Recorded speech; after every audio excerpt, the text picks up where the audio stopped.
ومن سيئات أعمالنا من يهد الله فلا مضل له ومن يضلله فلا هادي له أشهد أن لا إله إلا الله وحده لا شريك له وأشهد أن محمدا عبده ورسوله لا نبي بعده اللهم صل على محمد وعلى آله وصحبه ومن تبعه ووالاه أما بعد قال الله تعالى في القرآن الكريم أعوذ بالله من الشيطان الرجيم بسم الله الرحمن الرحيم ويقيمون الصلاة ويؤتون الزكاة واركعوا مع الراكعين صدق الله العظيم.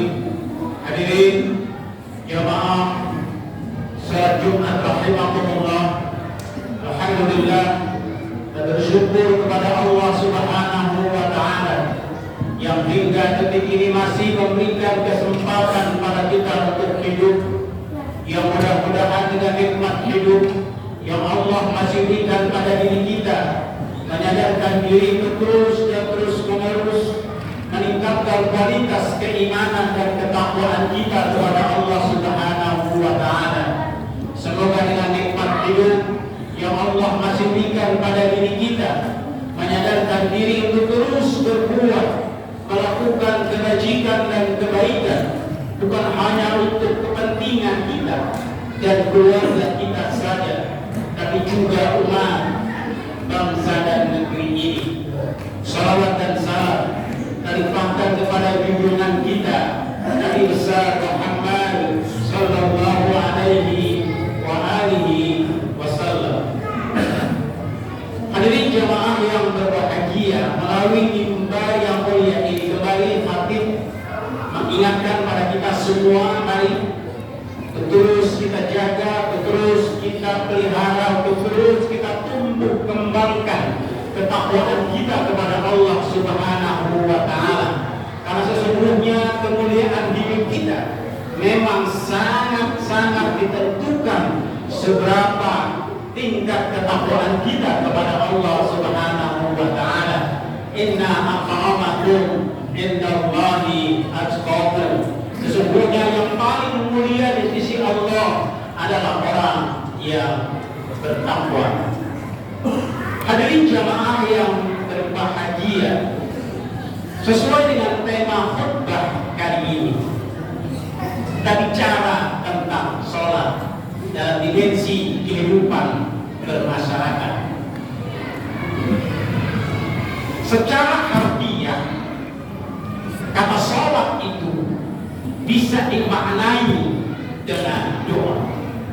Karena sesungguhnya isi sholat adalah sesungguhnya doa, dan bentuk dan sekaligus puncak dari doa yang kita mintakan kepada Allah adalah sebagaimana yang kita baca saat kita duduk di antara dua sujud.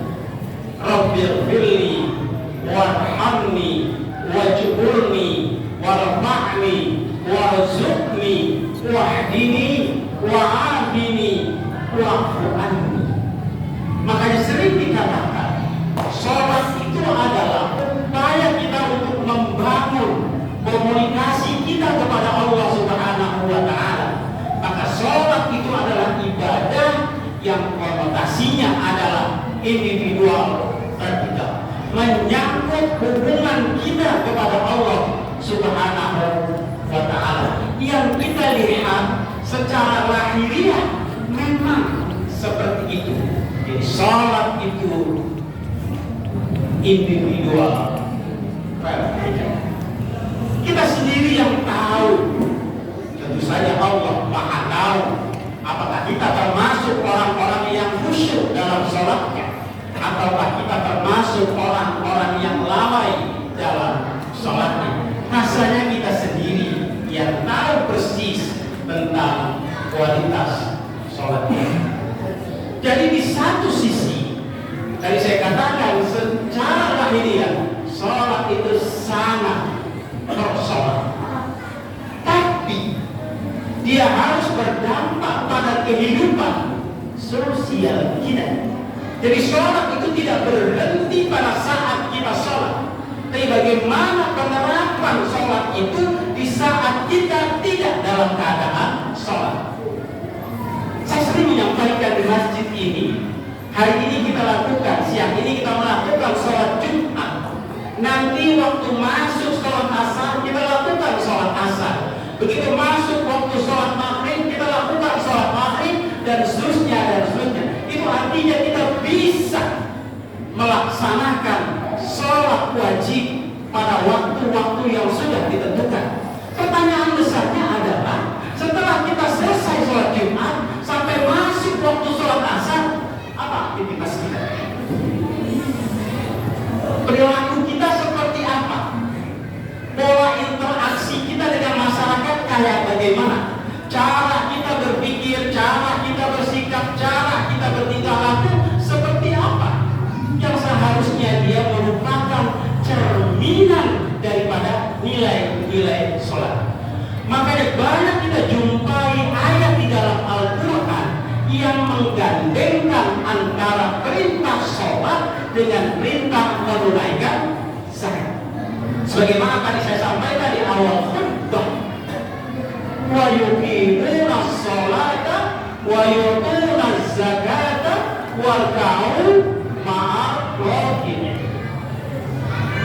Dirikanlah sholat, tunaikan zakat, dan rukulah bersama-sama orang yang rukun. Sholat merupakan wujud ibadah vertikal. Zakat merupakan wujud ibadah vertikal sekaligus horizontal. Bagaimana kita peduli terhadap sesama. Ayat lain misalnya, kalau kita baca surat Al-Ma'un yang terdiri dari 7 ayat itu, di pertengahan ayat Allah mengingatkan dan sekaligus menjelaskan, fawailul lil musallin, celakalah orang yang sholat. Kenapa orang yang sholat itu dikatakan celaka? Karena sesungguhnya dia tidak bisa membuktikan bahwa dia adalah ahlus sholat. Dia adalah orang yang selalu senantiasa mengamalkan nilai-nilai sholat itu dalam kehidupan kita seharian. Ketika ayat berikutnya, ketika Allah mengatakan fawailul lil musallin alladzina hum an sholatihim sahun walladzina hum yura'un wa yamna'unal ma'un. Mereka yang lalai dalam sholatnya, mereka yang riya dalam melakukan aktivitas perbuatannya, dan mereka yang enggan membantu orang lain. Bersikap riya, tidak mau membantu orang lain, itu merupakan wujud daripada perilaku keseharian kita. Kalau perilaku itu ada pada kita, ya itu artinya sholat yang kita lakukan itu tidak memberikan bekas apa-apa. Bahkan 3 ayat sebelumnya, ayat 1, ayat 2, ayat 3, Allah lebih tegas lagi.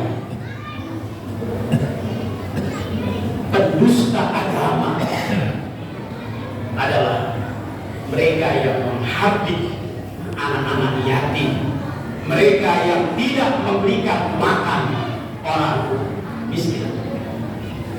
Jadi kalau mau kita simpulkan, orang sholat tapi masuk dalam kategori celaka adalah orang yang menghabis anak yatim, tidak memberikan makan orang miskin, orang yang lalai dalam sholatnya, dia senantiasa bersikap riya, dia tidak mau membantu orang lain. Ini yang saya maksud sebagai dimensi sosial dalam sholat yang kita lakukan. Karena ujung dari sholat, muara dari sholat yang kita lakukan itu jelas Allah katakan, inna sholata tanha 'anil fahsya'i wal munkar. Sesungguhnya sholat itu mencegah diri dari perbuatan masih melakukan kemaksiatan, kita masih melakukan dosa, bahkan kita mengambil yang sebenarnya bukan hak kita. Itu artinya sholat kita tidak memberikan daya tolak, tidak memberikan daya dorong, atau setidaknya membisikkan hati kita, jangan, itu salah, jangan, itu bukan uangmu, jangan diambil, jangan. Ada nggak dalam hati kita? Kalau hati kita sendiri sudah tidak mampu memberikan daya tolak, tidak mampu mengingatkan tentang apa yang seharusnya kita lakukan itu, sebenarnya itu pertanda ada yang sudah mulai salah dari hati kita. Bisa jadi hati kita memang sakit, bisa jadi memang hati kita sudah tertutup dari kebenaran dan seterusnya. Sesungguhnya berawal dari sholat, tinggal lagi sholat kita sementara ini seperti apa? Jangan-jangan kita ada di masjid, fisik kita lakukan sholat, pikiran kita entah ada di mana, kan begitu. Jadi kalau gitu sholatnya hanya aktivitasnya gerakan dan bacaan saja, secara fikih benar. Karena sholat itu adalah definisinya gerakan dan bacaan yang diawali dengan takbiratul ihram dan disudahi dengan salam. Kan begitu. Dan falsafahnya kenapa diakhiri dengan salam? Salam ke kiri, salam ke kanan, itu intinya menyebar keselamatan, memberikan kedamaian dan seterusnya. Loh, kalau sama tetangga aja nggak negora, sama tetangga aja musuhan, lalu makna sholat yang kita lakukan itu apa? Jadi singkatnya saya ingin katakan hadirin jamaah yang berbahagia, sholat adalah sarana kita untuk membangun kesalehan sosial kita. Kalau kesalehan sosial kita belum tumbuh dan berkembang, nampaknya memang kita harus evaluasi sekaligus memperbaiki sholat kita. Karena semua yang kita lakukan berujung pada perilaku kita. Akmalul mu'minina imanan ahsanuhum khuluqan. Kesempurnaan iman seseorang itu terletak pada akhlaknya. Dalam bahasa umum, karakternya, akhlaknya itu yang memang harus kita jaga, harus kita pelihara, dan kita bangun itu sejak dini pada anak-anak kita, pada cucu kita, dan tentu saja tidak ada kata terlambat bagi kita untuk berubah dan memperbaiki diri kita. Semoga Allah memberikan kesempatan pada kita untuk terus dan memperbaiki diri kita, sehingga yang tersisa dari diri kita hanyalah kebaikan-kebaikan dalam hidup. Tidak ada lagi hal yang fahsya wal munkar, karena kita sudah meninggalkan itu semua. Karena kita ingin menjadi orang baik, makanya kemudian kita membiasakan keseharian kita kepada hal-hal yang baik. Harapannya tidak lain, akhir hidup kita adalah akhir yang baik. Allahumma fir warham wa anta khairur rahimin.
يا أيها الذين آمنوا صلوا عليه وسلموا muslimah.